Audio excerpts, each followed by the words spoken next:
ونستغفره ونؤمن به ونتوكل عليه ونعوذ بالله من شرور أنفسنا ومن سيئات أعمالنا من يهده الله فلا مضل له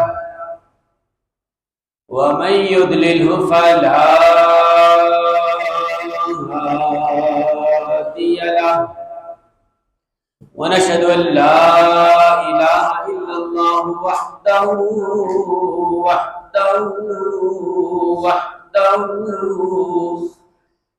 لا شريك له ونشهد أن سيدنا ومولانا وحبيبنا وطبيب قلوبنا وغوثنا وغياثنا ومغيثنا ومعيننا وقطبنا وفريدنا ونظامنا وأولانا ونور عيننا محمد صلی اللہ تعالی علی آلہ وصحبہ وازواجہ وذریاتہ وآل بیتہ وعلماء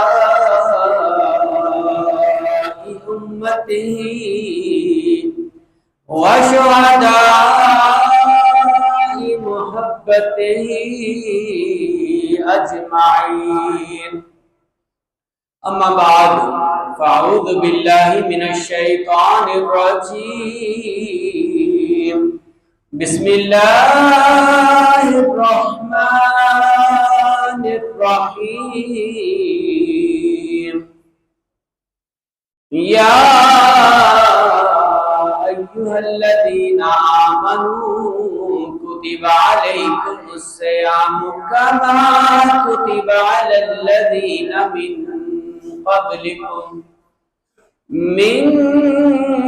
قبلكم لعلكم تتقون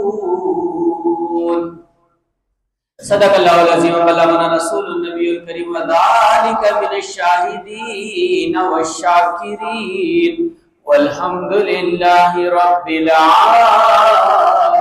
العالمین۔ حمد و صلات کے بعد ہم نے قرآن مجید فرقان حمید کی آیت مبارکہ تلاوت کرنے کا شرف حاصل کیا ہے۔ اللہ جل جلالہ و امان والوں کی بارگاہ میں دعا ہے کہ وہ ہمیں حق اور سچ کہنے کی سعادت عطا فرمائے اور سامعین کو حق اور سچ سن کر عمل کرتے ہوئے دوسروں تک پہنچانے کی توفیق مرحمت فرمائے، آمین بجاہ النبی الامین صلی اللہ تعالی علیہ وآلہ وسلم۔ رمضان المبارک کا پہلا جمعہ ہے،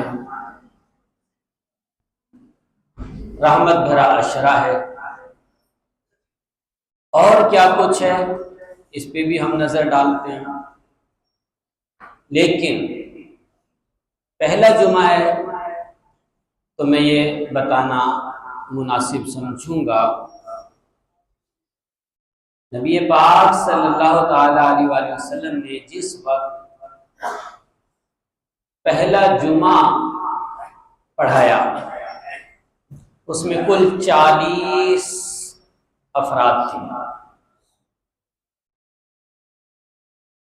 روئے زمین پر اسلام میں جب پہلا جمعہ ہوا تو 40 افراد پر مشتمل تھا، اور انتہائی پاکیزہ،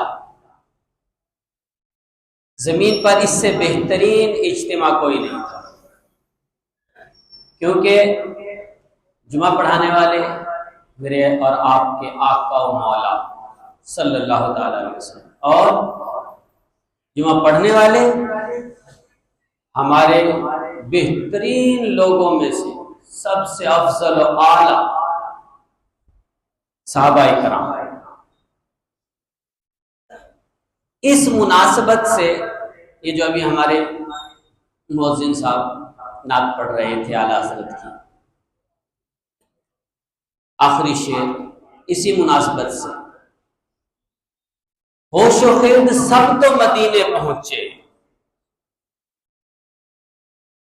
اور میں بھی خطبہ پڑھتے پڑھتے حالانکہ آیت مبارکہ رمضان المبارک کی پڑھی ہے، پہلا جمعہ رمضان کا، اور میں پہلا جمعہ پہنچ گیا ہوں مکہ مکرمہ میں، اور وہ بھی آج سے 1450 سال پیچھے چلا گیا.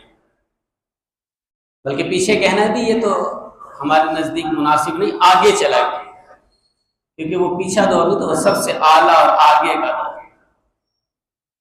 ہوش و خرد سب تو مدینے پہنچے. اعلیٰ حضرت فرماتے ہیں جو عقل اور دل کا معاملہ ہے، جو سوچ اور تصور کا معاملہ ہے، جو ذہن و اذہان کا معاملہ ہے، جہاں پر عقل کامل ہوتی ہے، جہاں پر تصور کامل ہوتا ہے، جہاں پر عقل کا عروج ہوتا ہے،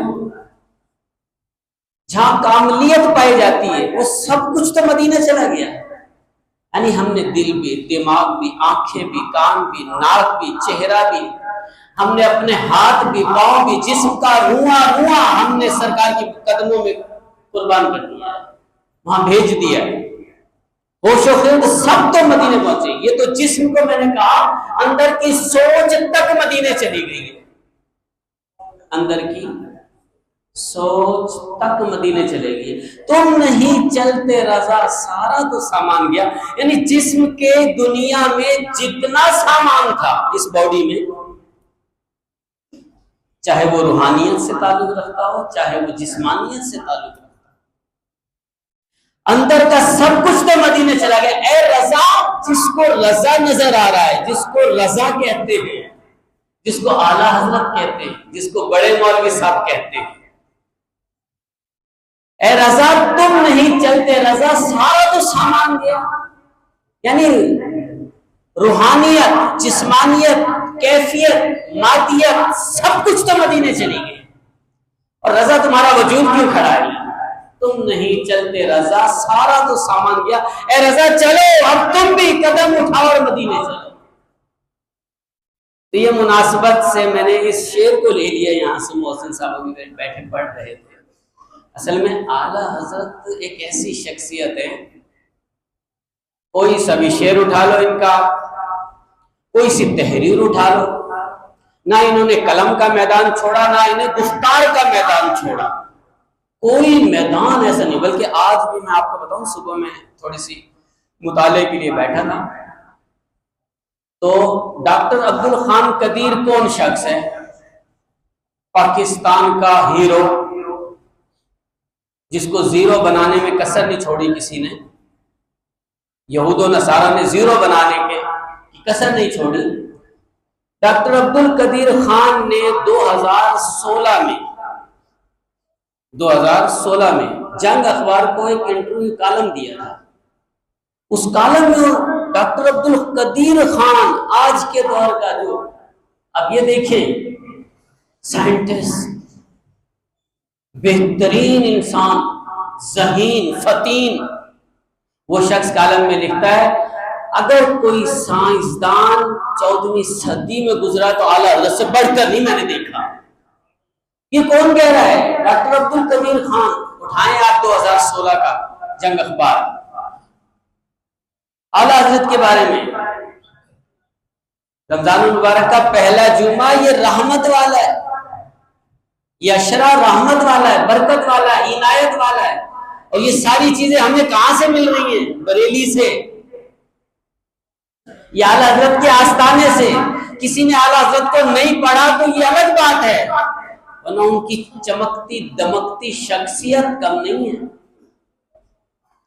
ڈاکٹر عبد القدیر خان سائنسدان، بہترین سائنسدان، بہترین ریاضی دان لکھتے ہیں، بہترین ریاضی دان.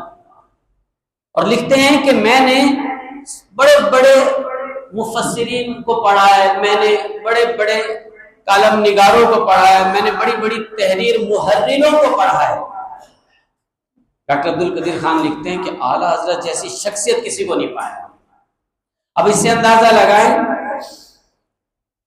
اسلام کا پہلا جمعہ بہترین، زبردست، رمضان المبارک کا پہلا جمعہ رحمت، برکت، عنایت، بخششیں سب کچھ لیے ہوئے، بہترین، زبردست۔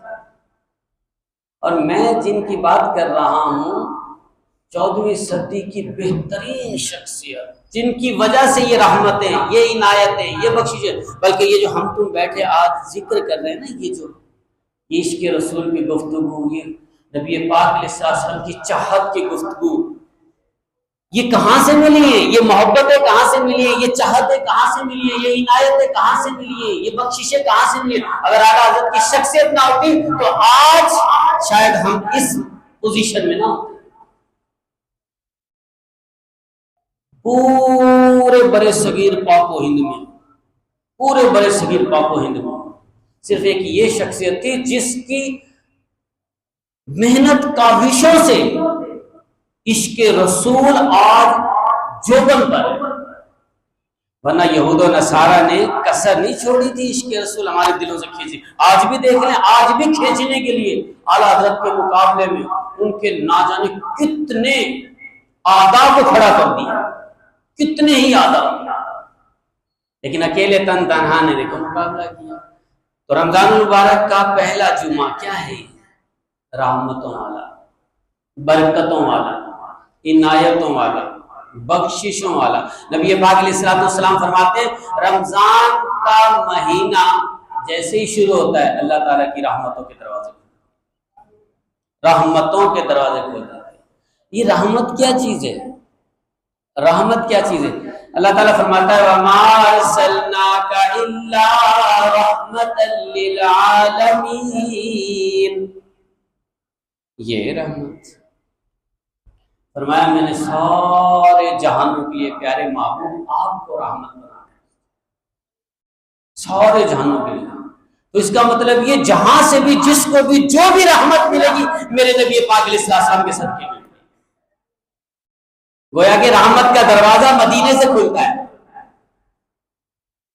تو یہ رحمت، رمضان کی رحمتوں کا ذکر اتنا ہی کافی تھا کہ ہم نے رحمتوں کے دروازے کھول دیے۔ یہی نہیں بلکہ نبی پاک علیہ السلام فرماتے ہیں جب رمضان کی پہلی رات آتی ہے اللہ تعالیٰ فرشتوں کو حکم دیتا ہے جنتوں کے دروازے کھول دو، اور جب تک رمضان کا مہینہ ختم نہ ہو کوئی دروازہ بند نہیں ہونا چاہیے، اور جہنم کے دروازے سارے بند کر دو، لاک کر دو، اور جب تک یہ مہینہ برقرار ہے اس وقت تک کوئی جہنم کا دروازہ کھلنا نہیں چاہیے۔ پھر نبی پاک علیہ السلام نے فرمایا اور شیاطین جنات کو بیڑیوں میں، زنجیروں میں جکڑ دو، قید کر دو ان کو۔ یہ تین چیزیں ہیں، دیکھو،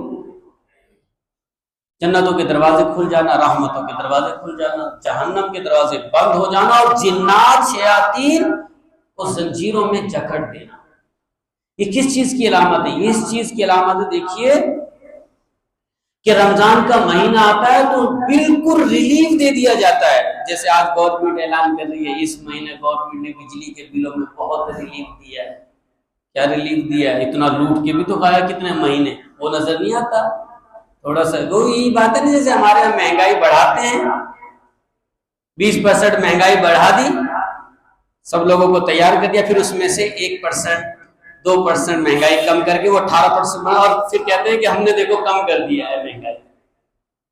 دھوکے دینے کے بھی الگ الگ ہمارے یہاں طریقے ہیں، لیکن رب کی بارگاہ میں ایسا کوئی معاملہ نہیں۔ اس کی رحمت برستی ہے تو برستی چلی جاتی ہے، اس کی عنایت آتی ہے تو آتی چلی جاتی ہے، اس کی بخششیں اترتی ہیں تو اترتی چلی جاتی ہیں۔ کوئی رکاوٹ نہیں ہے، کوئی دھوکہ نہیں ہے، کوئی فراڈ نہیں ہے، کوئی فریب نہیں ہے۔ لعنت اللہ علی الکاذبین، جھوٹ بولنے والوں پر اللہ کی لعنت برستی ہے۔ تو یہ مہینہ ایسا ہے کہ جس میں رحمت ریلیو ہی ریلیو ہے۔ کس چیز کا ریلیو ہے؟ اللہ تعالیٰ ایک منادی کو حکم دیتا ہے کہ اعلان کرو. رمضان کی ہر شب میں اعلان ہوتا ہے، ہر شب میں اعلان ہوتا ہے، اے بھلائی مانگنے والے آ، تجھے بھلائی دے دی گئی، اور کچھ مانگ لے. اے رحمت کے طلبگار آ، تجھے رحمت دے دی گئی، اور کچھ مانگ لے. اے بخششوں کے طلبگار آ، تجھے بخشش دے دی گئی، اور کچھ مانگ لے. اے عنایتوں کے طلبگار آ، تجھے عنایت دے دی گئی، اور کچھ مانگ. اور یہ منادی غروب آفتاب سے اعلان کرنا شروع ہوتا ہے اور صبح صادق تک اعلان کرتا ہے. یہ رات کا معاملہ ہے، یہ رات کا معاملہ ہے. اور دن کا معاملہ تو دیکھو کیسا ہے. اگر آپ کو کہا جائے کوئی عبادت کرو، عبادت آپ کو کہا جائے کوئی عبادت کرو، تو آپ کو ٹائم نکالنا پڑے گا. چلو نماز کے لیے آؤ، کاروبار چھوڑنا پڑے گا، گھر بار چھوڑنا پڑے گا، بیوی بچے چھوڑنے پڑیں گے، کچھ وقت کے لیے مسجد آنا پڑے گا آپ کو. آ کر اللہ کی بارگاہ میں سر بسجود ہونا پڑے گا، رکوع کرنا پڑے گا، سجود کرنا پڑے گا. ٹائم درکار ہے، وقت درکار ہے.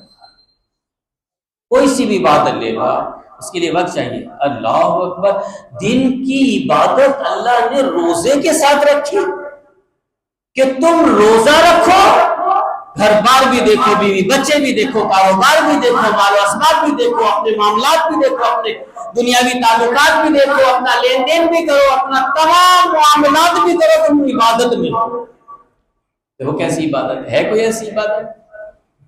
ہر عبادت کے لیے ٹائم نکالنا پڑتا. روزے کے لیے کوئی ٹائم نہیں نکالنا پڑ رہا. روزے کے لیے آپ روزے کی حالت میں کاروبار کر رہے ہیں، تب رحمت برس رہی ہے. آپ روزے کی حالت میں لین دین کر رہے ہیں، تب رحمت برس رہی ہے. آپ روزے کی حالت میں سکون سے بیٹھے، تب اللہ کی رحمت اتر رہی ہے. آپ روزے کی حالت میں گھر کا کام کاج نمٹا رہے ہیں، تو اللہ کی رحمت اتر رہی ہے. آپ اپنے کام کاج مکمل کر رہے ہیں، تو اللہ کی رحمت اتر رہی ہے. آپ رشتہ داروں کے حقوق ادا کر رہے ہیں، تو الگ سے رحمت اتر رہی ہے. آپ لوگوں کے معاملات کو ڈیل کر رہے ہیں، تو اللہ کی رحمت اتر رہی ہے. یہاں تک کہ آپ سو رہے ہیں دن کے وقت بھی، تو بھی اللہ کی رحمت اتر رہی ہے. یہ کیسی عبادت ہے؟ لاؤ اس کے مقابلے میں کوئی عبادت ہے؟ کوئی ایسی عبادت؟ آپ کو ہر عبادت کے لیے، ہر عبادت کے لیے وقت نکالنا پڑے گا. آپ کو تسبیح پڑھنی ہے تو تسبیح کے لیے وقت نکالنا پڑے گا. جب آپ کوئی کسی سے لین دین کاروبار کریں گے، آپ سوچیں میں دکان پہ بیٹھا بیٹھا تسبیح پڑھتا رہوں، نہیں، وہ وقت دے رہے ہیں آپ. لیکن جیسے ہی آپ کو کسی سے ڈیل پڑنی پڑے گی تو وہ چھوڑنا پڑے گا. آپ کو تسبیح روکنی پڑے گی، بات کرنی پڑے گی بیچ میں. ہر عبادت کے لیے وقت دینا پڑے گا. روزے کے لیے کوئی وقت نہیں دینا پڑے گا آپ کو. آپ روزہ رکھیں اور سارے جہان کے کام نمٹاتے رہیں. آپ عبادت میں، رحمت میں، برکت میں، عنایت میں، بخششوں میں، اللہ کی اترتی ہوئی کرم نوازیوں میں ہیں آپ لوگ. یہ تو ایسی پیاری عبادت ہے. اسی لیے اس عبادت کی جزا، نماز پڑھو جنت ملے گی، عبادت کرو جنت ملے گی، حج کرو جنت ملے گی، عمرہ کرو جنت ملے گی، تسبیح پڑھو جنت ملے گی، سبحان اللہ کہو جنت میں ایک درخت لگے گا، اللہ اکبر کہو جنت میں ایک درخت رہے گا. آپ جو بھی کہتے رہے جنت جنت جنت ملے گی، جنت ملے گی، جنت ملے گی، جنت ملے گی. ہر شے میں جنت ہے. لیکن تم روزہ رکھو، جنت نہیں جنت والا ملے گا. کیا فرماتا ہے اللہ تبارک و تعالیٰ؟ فرماتا ہے نبی پاک علیہ السلام کی زبان ترجمان حق ترجمان پر کیا صوم لی، روزہ میرے لیے ہے نا. الصوم لی، روزہ میرے لیے ہے. وانا اجزا بہ، اور میں خود اس کی جزا ہوں. جتنی بھی عبادت کرو آپ، جتنی بھی عبادت کرو، سب کے بدلے جنت دی جا رہی ہے. سب اچھے عمل کے بدلے جنت، ہر اچھے عمل کے بدلے جنت، ہر اچھے عمل کے. لیکن روزہ اللہ فرماتا ہے اس کی جزا میں خود ہوں. کتنا بڑا انعام ہے. اس کا مطلب یہ کہ روزہ انتہائی امپورٹنٹ عبادت ہے. اس جیسی بات. اچھا ایک اور بات بھی بتاؤں، ہم دوسری عبادتیں کریں، بعض عبادتیں روحانی ہیں، بعض جسمانی ہیں، بعض مالی ہیں، بعض وقتی ہیں. لیکن روزہ ایک ایسی عبادت ہے جسمانی بھی ہے، روحانی بھی ہے، وقتی بھی ہے، ہر طرح سے، مادیت میں بھی ہے، روحانیت میں بھی ہے۔ روزہ ایک ایسی عبادت ہے جو چاروں طرف سے گھیرے ہو۔ اسی لیے کہا گیا جب کوئی روزہ دار روزہ رکھتا ہے تو اللہ کی رحمت اس کو چاروں طرف سے گھیر لیتی ہے، چاروں طرف سے گھیر لیتی ہے۔ اور فرمایا اس کے لیے 2 خوشخبریاں ہیں۔ یہ رحمت کا عشرہ ہے، یہ پہلا رحمت کے عشرے میں جمعہ مبارک ہے۔ فرمایا روزہ دار کے لیے 2 خوشخبریاں ہیں۔ ایک خوشخبری یہ کہ جب یہ روزہ رکھتا ہے، جب یہ سحری کرتا ہے، جب یہ تلاوت کلام پڑھتا ہے، جب یہ نماز پڑھتا ہے، جب یہ تسبیح و تحلیل کرتا ہے، جب یہ معاملات کرتا ہے، تو اللہ تبارک تعالیٰ اس کے لیے بخششوں کے دروازے کھول دیتا ہے۔ دوسری بو، جسے ہم کہتے ہیں خوشبو، روزہ دار جب افطار کے لیے بیٹھتا، سارے دن کی بھوک کی ایک بو ہوتی ہے جو منہ سے نکلتی ہے، بھوک کی بو۔ اب ہماری کنڈیشن، ہم تو اس چیز کو نہیں پہچان پاتے۔ ہمارے ساتھ کوئی بیٹھا ہوا سانس لے گا تو اس کے ساتھ سے ہمیں بدبو آئے گی، بو نہیں، بدبو۔ لیکن روزے دار کے منہ سے چاہے ہمیں بدبو آ رہی ہو، چاہے خوشبو آ رہی ہو، چاہے کچھ ہی آ رہا ہو، لیکن وہ جو اس کے منہ سے نکل رہی ہے روزے کی بھوک کی وجہ سے، اس خوشبو کو رب کائنات فرمایا یہ تمام بوؤں سے بہتر، مشک و عنبر کی خوشبو سے زیادہ مجھے عزیز ہے۔ سوچو روزہ دار تو صبح و شام، دن رات کے کناروں میں، رات کے اندھیروں میں، دن کے اجالوں میں، روزہ دار تو اللہ کی رحمت سے ڈھکا ہوا ہے۔ تو اس کا مطلب یہ ہے کہ رمضان جب آتا ہے، اس کا پہلا جو عشرہ آتا ہے، اس کا پہلا عشرہ، اس میں کنفرم مسلمان کی بخشش ہے۔ لیکن میں بہت بڑی بات کر رہا ہوں اس وقت، صرف سمجھنے کی، جو میں نے بیک گراؤنڈ بنایا گفتگو کا، اس گفتگو کو مد نظر رکھتے ہوئے آپ اندازہ لگائیں کہ میرا رب جو ہے کتنا کرم فرما رہا ہے۔ جب رمضان آتا ہے پہلا عشرہ ہی اتنا مبارک ہے کہ مسلمان کی بخشش ہے، وہ بخش دیا گیا ہے،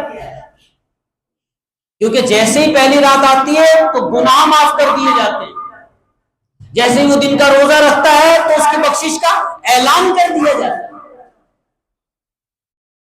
لیکن یہاں صرف تھوڑی سی ایک بات ہے کہ رب کریم تو دڑا دڑ اتنا اپنے محبوب کے ذریعے سے پیغامات بھجوا رہا ہے کہ پہلا عشرہ ایسا ہوگا، میں نے تمہیں بخش دیا، جنتوں کے دروازے کھول دیے، جہنموں کے بند کر دیے، ہم نے دروازے، بخششوں کے دروازے کھول دیے، رحمتوں کے دروازے کھول دیے، عنایتوں کے دروازے کھول دیے، تمہیں ہماری رحمت نے چاروں طرف سے گھیر لیا ہے، تم روحانی طور پر بھی رحمت میں آ گئے ہو، جسمانی طور پر، مادیت کے طور پر بھی تو رحمت میں آ گئے ہو، تو بخشش تو ہے۔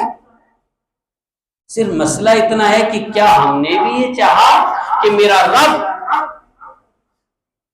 اتنی عنایتیں فرما رہا، اتنا کرم فرما رہا، اتنی عطائیں عطا فرما رہا ہے، تو کیا ہم نے بھی بخشش کا سامان کر لیا؟ کیونکہ روزے کی میننگ کیا ہے؟ بچنا۔ روزے کی میننگ ہے بچنا۔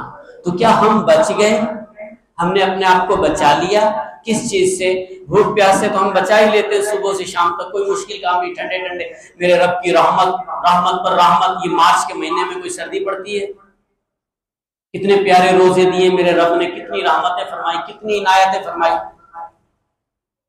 جون جولائی کے تپتے روزے، لوگ دوپہر میں ظہر کے بعد گر جاتے ہیں مسجدوں میں، اللہ کی رحمتوں میں گر جاتے ہیں، سمندروں میں، اللہ کی رحمت کے سمندروں میں گر جاتے ہیں، ڈوب جاتے ہیں۔ لیکن دیکھو کیسی رحمت فرمائی اس نے، ایسے روزے۔ تو کیا ہم نے بچنے کی کوشش کی؟ بھوک پیاس سے تو بچ گئے، آنکھوں کو بچا لیا، کانوں کو بچا لیا، منہ کو بچا لیا، زبان کو روک لیا، کیا ہاتھوں کو غلط کرنے سے روک لیا، کیا پیروں کو غلط چلنے سے روک لیا، کیا دماغ کے خیالات جو غلط آتے ہیں ان سے روک لیا؟ تو دل میں جو ارادے غلط بنتے ہیں کیا ان سے اپنے آپ کو روک لیا؟ یہ روزہ ہے۔ یہی فرمایا یا ایھا الذین آمنو، اے ایمان والو، اے مومنوں، اے وہ لوگوں جو ایمان لائے، کتب علیکم الصیام، تم پر روزے فرض کیے گئے، روزے فرض۔ اچھا یہ تو فرض کر دیے، کیوں؟ لعلکم تتقون، اصل چیز تو یہ ہے، کیا تم بچ گئے؟ کیا روزے میں تم نے اپنے آپ کو بچا لیا؟ کیا روزے میں اپنے آپ کو تقوی میں ڈال لیا؟ کیا روزے کی حالت میں اپنے آپ کو متقی بنا لیا؟ کیا روزے کی حالت میں اپنے آپ کو عبادت گزار بنا لیا؟ کیا روزے کی حالت میں گناہوں سے اپنے آپ کو محفوظ کر لیا؟ کیا روزے کی حالت میں اپنے آپ کو گناہوں سے روک لیا؟ کیا روزے کی حالت میں نافرمانیوں سے اپنے آپ کو مضبوط کر لیا کہ ہم نافرمانی نہیں کریں گے؟ کیا ایسا ہو گیا؟ اگر ہو گیا تو خوشخبری ہے، عنایتیں ہیں، بخششیں ہیں، رحمتیں ہیں، اللہ تبارک و تعالیٰ کی جنتوں کے سارے دروازے ہیں، جس دروازے سے چاہو داخل ہو جاؤ۔ لیکن اگر ایسا نہیں کیا لعلکم تتقون، اللہ فرماتا ہے یہ روزے اس لیے کہ تم متقی ہو جاؤ، یہ روزے اس لیے تم پرہیزگار ہو جاؤ، یہ روزے اس لیے نہیں کہ روزہ رکھو اور تم گانے سنو، روزہ رکھو تم فلمیں دیکھو، روزہ رکھو تم ٹک ٹاک چلاتے رہو بیٹھے ہوئے، روزہ رکھو تم سوشل میڈیا گھومتے رہو، سوشل میڈیا میں جائز ناجائز کی تمیز کیے بغیر دیکھتے رہو، یہ تو روزے کا تقویٰ نہیں۔ اللہ نے پوری آیت میں فرض روزے کا بیان کر کے آخری حصے میں لعلکم تتقون، یہ اس لیے کہ شاید تم متقی ہو جاؤ، تم پرہیزگار ہو جاؤ، تم محفوظ ہو جاؤ، تم گناہوں سے بچ جاؤ، تم اللہ کے نیک بندوں میں داخل ہو جاؤ۔ تو روزہ تو اس چیز کا نام ہے، اگر ہم نے ایسا کر لیا تو بخشش کنفرم ہے، یہ میں بات کر رہا تھا۔ اگر روزے کا حق ادا کر دیا بخشش کنفرم ہے۔ میں تو یہ کہتا ہوں، میں تو اللہ کی رحمت سے اتنی بڑی امید رکھتا ہوں، اگر کوئی شخص روزے کا حق ادا کر دے اور ایک بھی منہ سے تسبیح نہ پڑھے، ذکر نہ کرے، کچھ نہ کرے، تب بھی اللہ تعالیٰ اس کو بخش دے، کیونکہ روزے کا جب حق کیا تھا اس کا بچنا بچنا بچنا، اور وہی ہم نہیں بچتے۔ روزے کا اصل حق بچنا ہے، کھانے پینا چھوڑ دینے کا نام نہیں۔ کھانا پینا چھوڑ دینا کون سا مشکل کام ہے؟ ان غریبوں کو دیکھو جن کو 2 ٹائم کا کھانا ملتا ہے، صبح شام کا، دوپہر کا نہیں ملتا، وہ بھی تو بیچارے صبح شام ہی کھاتے ہیں، سارا دن بھوکے ہی رہتے ہیں۔ ان غریبوں ناداروں کو دیکھو تو روزہ رکھنا، یہ بھوک پیاس کو چھوڑ دینا کوئی بڑا کمال نہیں ہے، اصل بڑا کمال یہ ہے کہ بھوک پیاس کے ساتھ بچ جاؤ، پرہیزگار ہو جاؤ، متقی ہو جاؤ، اللہ کے برگزیدہ ہو جاؤ، اللہ کے نیک ہو جاؤ، اللہ کے قریب آ جاؤ، اللہ کے قرب میں چلے جاؤ، اللہ تبارک و تعالیٰ کی بارگاہ کی مقبولیت حاصل کر لو۔ روزہ تو اس چیز کا نام ہے، روزہ اس چیز کا نام نہیں ہے کہ روزہ رکھا اور زبان سے دوسروں کو تکلیف دی، روزہ رکھا اور کانوں سے گانے سنے، روزہ رکھا اور لین دین میں جائز ناجائز کا ہاتھوں سے کوئی کام کا احتیاط نہیں کیا، روزہ اس چیز کا نام نہیں ہے۔ جب چاہا پیر اٹھائے اور گناہ کی طرف، نافرمانیوں کی طرف چل دیے، روزہ اس چیز کا نام نہیں ہے۔ روزہ اس چیز کا نام ہے کہ تمہاری ساری روحانیت اور ساری مادیت تمہاری رب کی طرف چلی جائے، روزہ اس چیز کا نام ہے۔ بھوکے پیاسے رہنے کا نام روزہ نہیں۔ اپنے آپ کو رب کے سپرد، یہ تو پھر 29-30 دن بنتے ہیں رمضان کے، 29-30 دن بنتے ہیں، لیکن میرے رب کی رحمت تو ایسی ہے، ایک ہی رات جس نے حق ادا کیا، اللہ اسی رات خوشخبری کا پیغام دیتا ہے، اسی رات۔ یہ تو اتنی رحمتیں، اتنی برکتیں، اتنی عنایت، یہ تو یہ گڑھ یہی نہیں۔ اب دیکھو نا، اس سے بڑی رحمت کیا ہوگی مجھے بتائیں؟ ہر رات گناہگاروں کو بخشا جا رہا ہے، ہر دن گناہگاروں کو بخشا جا رہا ہے، ہر صبح گناہگاروں کو بخشا جا رہا ہے، ہر شام گناہگاروں کو بخشا جا رہا ہے، ہر سحر کے وقت گناہگاروں کو بخشا جا رہا ہے، ہر افطار کے وقت گناہگاروں کو بخشا جا رہا ہے، ہر لمحے لمحے میں گناہگاروں کو بخشا جا رہا ہے۔ اور جب چاند رات آتی ہے تو جتنے 29-30 دنوں میں گناہگار بخشے گئے سارے اس ایک رات میں اتنی تعداد کے برابر پھر بخش دیے گئے۔ بتاؤ کیا بچے گا؟ بتاؤ کیا بچے گا؟ کچھ بچا؟ رحمتیں رحمتیں، برکتیں برکتیں، عنایتیں عنایتیں۔ لیکن وہی بات ہے، ہم تو مائل بکرم ہیں، ہم تو مائل، ڈاکٹر اقبال نے صحیح کہا یہ بات، ہم تو مائل بکرم ہیں، کوئی سائل ہی نہیں۔ ہم تو دینے والے ہیں، ہم تو مائل ہیں اس طرف کہ کرم ہی کرم کرے تم پر، کرم ہی کرم، رحمت ہی رحمت، عنایت۔ ہم تو مائل بکرم ہیں، کرم ہے، کرم ہے۔ ہم تو رحمت عطا کر رہے ہیں تمہیں، ہم تو عنایت عطا کر رہے ہیں، ہم تو بخششیں عطا کر رہے ہیں تمہیں۔ ہم صرف تمہارے بچنے پر سب کچھ تمہاری خواہشات کو پورا کر رہے ہیں۔ ہم تو مائل بکرم ہیں، کوئی سائل ہی نہیں، کوئی ہے ہی نہیں مانگنے والا۔ ہم دیں کسے؟ ہم تو دینے کے لیے بیٹھے، ہم تو کرم کرنے کے لیے، ہم تو عنایت کرنے کے۔ اللہ تعالیٰ بیٹھنے سے پاک ہے، محاورتاً کہا ہے۔ ہم تو اس انتظار میں کہ اے بندے تو کب مانگے گا، ہم تو دینے کے لیے تیار ہیں۔ کوئی سائل ہی نہیں، سائل کہتے ہیں مانگنے والا، کوئی نہیں ہے، مانگنے والا ہے نہیں۔ مانگتے کیسے ہم؟ یا اللہ ہمیں عنایت کر دے، یا اللہ ہمیں یہ دے دے، یا اللہ ہمیں وہ دے دے، یا اللہ ہمیں یہ عطا کر دے، یہ مصیبت دور کر دے۔ یہ کیا مبین؟ چل میرا بھائی، یہ مانگنا نہیں ہوتا، یہ مانگنا نہیں ہوتا، اسے مانگنا نہیں کہتے، اسے مانگنا نہیں کہتے، اسے جان چھڑانا کہتے ہیں۔ بس جلدی جلدی اللہ سے اس طرح جان چھڑائے۔ مانگنا تو یہ ہوتا ہے، اللہ میں بہت گناہ کر ہوں، میں تو تیرے سے مانگنے کی قابل نہیں، اے اللہ میں تو بہت شرمندہ ہوں، کس منہ سے مانگوں؟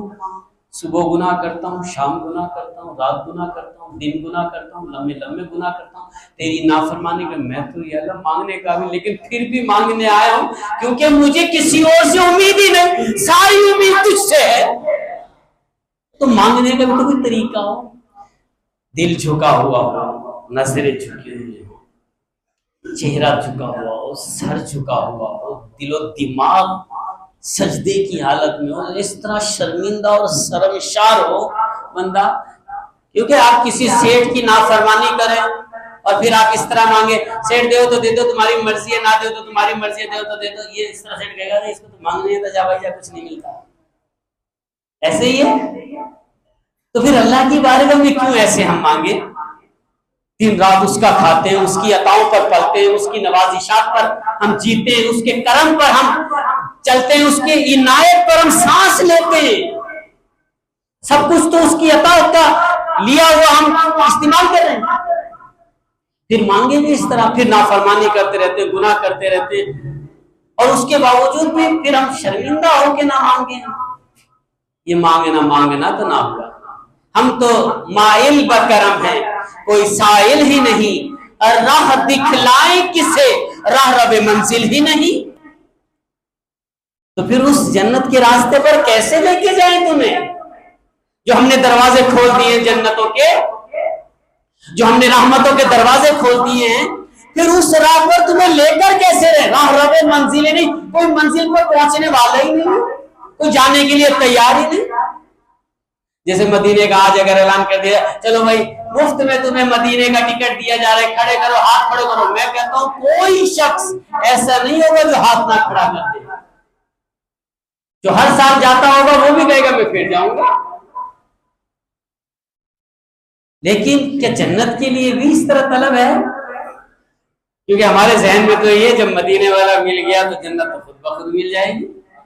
کیونکہ ملا علی قاری رحمۃ اللہ علیہ فرماتے ہیں کہ آگے شرح بخاری مرکات شریف میں آپ فرماتے ہیں ارے جنت کو میرے رب نے اپنے نبی کی جاگیر بنا دیا، جنت میرے نبی کی جاگیر ہے، جس کو چاہیں جتنی چاہیں عطا کر دیں، جس کو چاہیں۔ تو لیکن دیکھو نا، بات ساری اتنی ہے کہ کیا ہم چاہنے والے بھی ہیں؟ کیا ہم طلب کرنے والے بھی ہیں؟ کیا ہم مانگنے والے بھی ہیں؟ کیا ہم سائل ہیں؟ کیا سائل کی ڈیفینیشن ہم پر صادق آتی ہے؟ مانگنے کا طریقہ ہونا چاہیے، جس طرح جب ہم کسی سے اپنے سیٹ کی مثال لیتے ہیں، جب ہم کسی سیٹ سے مانگیں گے تو کس طرح مانگیں گے؟ لاؤ سیٹ نکالو، دو بھائی، نہیں ایسے نہیں چلے گا، سیٹ سے کہنا پڑے گا سیٹ آج میری مجبوری ہے، مجھے تھوڑی سی پریشانی ہے، تھوڑا کرم کرو سیٹ، چلو کچھ نہ دو تو ایڈوانس دے دو، ایڈوانس ہی دے دو، چلو جھکنا پڑے گا۔ ارے ایک عام بندہ بندے کے سامنے ایک چند ٹکوں کے لیے جھک جاتا ہے، چند ٹکوں کے لیے جھک جاتا ہے۔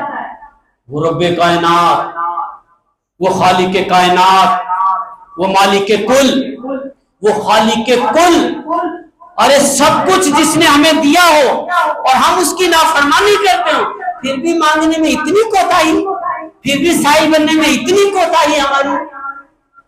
تو رحمت کا عشرہ ضرور ہے، یاد رکھیے، یہ پہلا رحمت کا جمعہ ضرور ہے، یاد رکھیے، لیکن بات ساری یہ ہاتھ پھیلانے کا طریقہ سیکھ لیجئے، مانگنے کا انداز سیکھ لیجئے، شرمندگی کا طریقہ اور سلیقہ سیکھ لیجئے، پھر سب کچھ آپ کا ہے، سب کچھ آپ کا ہے۔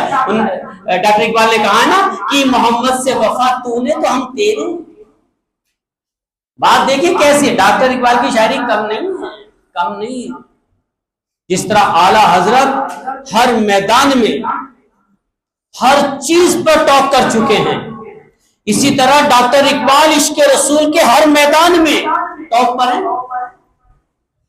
اسی لیے ڈاکٹر اقبال نے کہا کہ محمد سے وفا تو نے تو ہم تیرے۔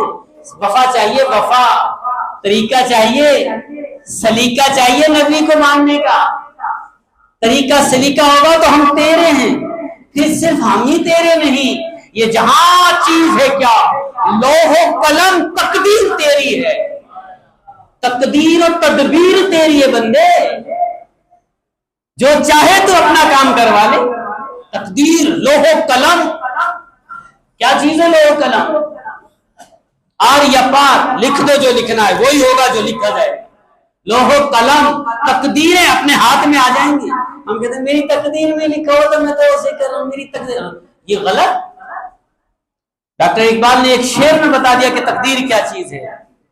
ارے تم نبی کے سچے غلام بن جاؤ، نبی کے سچے وفادار بن جاؤ، تم نبی کے اچھے غلام بن جاؤ، تو پھر ہر چیز، خدا بھی تمہارا اور کائنات بھی تمہارا۔ اسی لیے تو دیکھیں نا، اللہ والے جب نبی کو سب کچھ اپنا بیچ چکے، دے چکے، ولایت کے مقام پر پہنچ گئے، تو دیکھو ساری کائنات ان کی ہے، جہاں چاہیں، جب چاہیں، جیسے چاہیں، جس کو چاہیں، جتنا چاہیں عطا کر دیں، کوئی کمی ہے؟ تو ساری چیزیں ہیں اصل ہمارے اوپر کہ ہم اپنے رب کے سامنے کیسے ہیں۔ وہ تو رحمت ہی رحمت، برکت، وہ تو سب کچھ عطا کر رہا ہے، ہم کیسے ہیں، ہم کس طرح لے رہے ہیں؟ ہم پیالے کو یوں کر کے مانگ رہے ہیں یا یوں کر کے مانگ رہے ہیں؟ بس اتنی سی بات ہے۔ اگر ہم اپنا قبلہ درست کر لیں تو سب چیز درست ہے۔ رحمتوں کا عشرہ ہے، برکتوں کا عشرہ ہے، عنایتوں کا عشرہ ہے۔ اللہ کی بارگاہ میں اپنی سوچ، اپنے خیالات، اپنے تصورات، جس طرح میں نے شعر پر شروع کیا تھا اعلیٰ حضرت کے، ہوش و خرد سب تو مدینے پہنچے، اسی پر ختم کر رہا ہوں۔ ہوش و خرد، اپنی سوچ، اپنے خیالات، اپنی انداز، اپنی بناوٹ، اپنے اعمال، اپنے کردار، اپنی ایکٹیویٹیز، سب خدا کی بارگاہ میں، اللہ اور اللہ کے رسول کی بارگاہ میں بھیج دو۔ ہوش و خرد سب تو مدینے پہنچے، تم نہیں چلتے رضا، سارا تو سامان گیا۔ ارے بندو تم بھی اسی طرح اٹھو اور اللہ اور اللہ کے رسول کے ہو جاؤ، اور پھر دیکھو کیا کمال ہوتا ہے، رب کی سب چیزیں تمہارے لیے ہو جائیں گی، تم آسمان پر پہنچ جاؤ گے، سب چیزیں زمین پر آ جائیں گی۔ یہ کمال ہوگا۔ اللہ تعالیٰ سے دعا ہے کہ اللہ تعالیٰ ہمیں عمل کی توفیق عطا فرمائے۔ وما علینا الا البلاغ المبین۔